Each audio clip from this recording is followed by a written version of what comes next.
पहले बीजेपी को हटाना है यहाँ से, पहला बदलाव तो यही है। और संविधान बचाने के लिए हमें साइकिल को वोट करना है। और जो बीजेपी सरकार है उनका जो नारा था कि हम 400 पार करेंगे, तो मुझे लगता है जनता 400 पार तो उनका 200 पार भी नहीं हो पाएगा। नमस्कार तोड़ मित्रों, मैं लक्ष्मण कुमार अपने यूट्यूब चैनल प्रोग्राम में एक बार फिर आप सभी का स्वागत करता हूं। दोस्तों, अभी हमारे साथ बहुत ही यंग आप कह सकते हैं महिला हैं, जो कि हमारे मछली शहर विधानसभा से और सांसदी का टिकट पाई है और इनके पिताजी सांसद भी रह चुके हैं। आई मैम से मुखातिब कराते हैं। इनका नाम प्रिया सरोज है। एक एक करके मुद्दों पर चर्चा करेंगे। नमस्ते मैम। नमस्कार। कैसे हैं आप? जी हम बिल्कुल ठीक है और हमें चुनाव जीत रहे हैं, क्योंकि जनता का जो मूड है वो है कि परिवर्तन होगा इस बार। क्योंकि ये संविधान हटाने की बात करें, हमारी जनता बहुत अच्छे से जानती है कि संविधान का मतलब क्या होता है। और संविधान ही नहीं है तो हम नहीं है, और संविधान नहीं तो हमारा कल नहीं है। मैम, आप एडवोकेट थी सुप्रीम कोर्ट में, तो कैसे आज अचानक मतलब राजनीति की तरफ आना? जी, कोई चीज अचानक से नहीं होती है। मैंने एज अ करियर चूज किया है कि जो आप सराउंडिंग में देखते हो और आपको जो आपका इंटरेस्ट डेवलप होता है, वो मेरा यहाँ पे इंटरेस्ट डेवलप हुआ है। पिताजी हमेशा एक्टिव रहे हैं और उनके साथ मैं घूमी भी हूँ। और मुझे लगता है कि लॉ करने के बाद आपको अधिकार ज्यादा अच्छे से समझ में आता है, आपको क्या क्या राइट्स मिले, क्या फंडामेंटल राइट्स मिले, क्या बेसिक स्ट्रक्चर्स हैं, क्या क्या डीपीएसपी है। तो मुझे लगता है कि अगर आपको अधिकार पता है आपके, तो आप ज्यादा अच्छे से आप डेवलपमेंट कर सकते हैं, ज्यादा अच्छे से अपने मुद्दों कर सकते हैं, ज्यादा अच्छे से लोगों की जो दिक्कतें हैं समझ सकते हैं, उसको कैसे वर्क ऑन करना ज्यादा अच्छे से समझ सकते हैं। इसलिए मैं आप एडवोकेट थी, तो वहाँ पर प्रॉब्लम ज्यादा क्रिएट होता था कि अभी समाज में आए वहाँ पर क्या मतलब? देखिए, लॉ एक आप देखिए जो थियोरेटिकली है, आप जो पढ़ते हैं आप वो करते हैं लॉ में। लेकिन जो यहाँ पे असली मुद्दे ये है कि जैसे कि महिलाएं हैं यहाँ पे, हाँ यहाँ पे जो महिलाएं हैं वो थोड़ा हेजिटेशंस होती है, वो बोल नहीं पाते हैं क्योंकि महिला राज निकलती नहीं है। तो मुझे लगता है मैं जब महिला यहाँ पे आई हूँ तो उनको फायदा ये है कि वो अपनी बात रख पाती है, मेरे से बात कर भी पाती है। क्योंकि जो पुरुष से थोड़ा वो हेजिटेशंस होती है उनको, लेकिन उनको बहुत अच्छा लग रहा है, बहुत उत्साह है क्योंकि महिला पहली बार आई मछली शहर से, वो बहुत खुश है। और जो युवा है वो भी बहुत खुश है क्योंकि एक यंग लेडी आई है। और मुझे लगता है जनता ने मूड बना लिया है इस बार।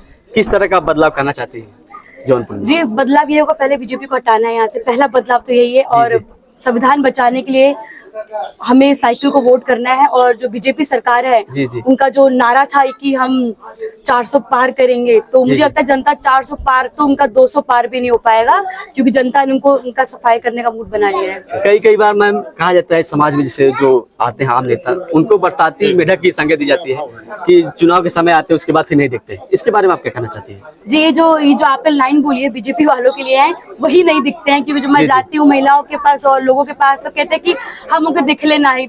तो ये जो लाइन है उन्हीं के लिए है, ये मेरे लाइन हमारे सपा वालों के लिए नहीं, उन्हीं के लिए है।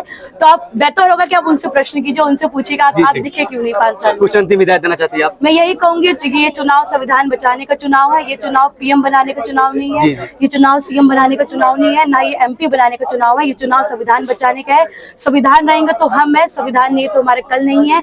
और हर एक लोग को वोट करना है संविधान के नाम पे, और धर्म के नाम पे वोट नहीं करना है, क्योंकि इनकी जो राजनीति है वो सिर्फ धर्म के नाम पे रहती है। नमस्कार, धन्यवाद।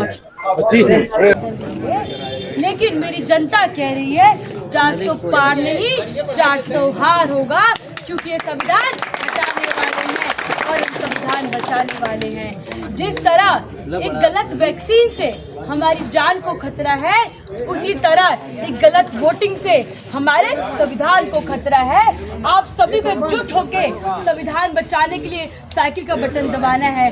आप सभी से मैं निवेदन करती हूँ कि जब बीजेपी वाले आए तो उनसे पूछिए कि आपने महंगाई कम क्यों नहीं की। आपने किसानों की हित की बात कही थी, लेकिन जब 700 किसानों की जान चली गई तो इन्होंने कुछ नहीं कहा। जब हमारी महिला लोग जल रही थी मणिपुर में, तब इन्होंने कुछ नहीं बोला। जब हमारी बिटिया हाथरस में जल रही थी, तब भी इन्होंने कुछ नहीं बोला। ये केवल अपनी मन की बात करते हैं, लेकिन एक आप ऐसा नेता चुनिए जो जनता की मन की बात करे। ये 400 पार का डंका पूरे देश में बचा रहे हैं और इनको बहुत घमंड है कि हम 400 पार का नारा लगा रहे हैं। लेकिन जब वोट लेने की बारी आती है तो धर्म के नाम पे वोट लेते हैं, हिंसा के नाम पे वोट लेते हैं और हिंदू मुस्लिम को लड़ा के वोट लेते हैं, लेकिन ये काम पे वोट कभी नहीं लेते हैं। मैं आपसे ये कहती हूँ, एक ऐसा नेता चुनिए जो पढ़ा लिखा हो, एक ऐसा नेता चुनिए जो झूठी गारंटी ना दे, एक ऐसा नेता चुनिए जिसके पास दम हो प्रेस कॉन्फ्रेंस रखने का, क्योंकि पहले प्रधानमंत्री है जिन्होंने प्रेस कॉन्फ्रेंस 10 साल में नहीं किया है। यहाँ पे 12 लोग खड़े हैं मछली शहर लोकसभा से, उन 12 लोगों में से सिर्फ मेरे पे, सिर्फ आपकी बिटिया पे लोगों ने मुकदमा दर्ज किया है।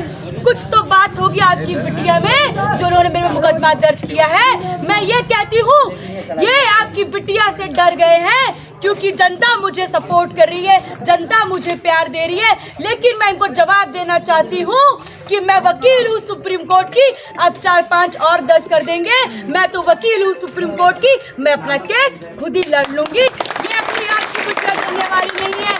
इन बीजेपी वालों का काम है कि जनता की आवाज दबाना, विपक्ष की आवाज दबाना, लेकिन मेरी आवाज नहीं दबेगी क्योंकि मुझे अब अपनी आवाज रखने आती है। मैं वकालत करती हूँ और मुझे पता है आवाज कैसे रखा जाता है। मैं तूफानी सरोज जी की बेटी हूँ। तूफान मचा के सदन में जाऊंगी और वहां से काम नहीं बना कोर्ट में जाऊंगी। ये वही सरकार है जो कहा करती थी कि प्रधानमंत्री जी चाय बेचा करते हैं, लेकिन मैं उनको चाय बेचते हुए नहीं देख रही हूँ, उनको मैं देश बेचते हुए देख रही हूँ।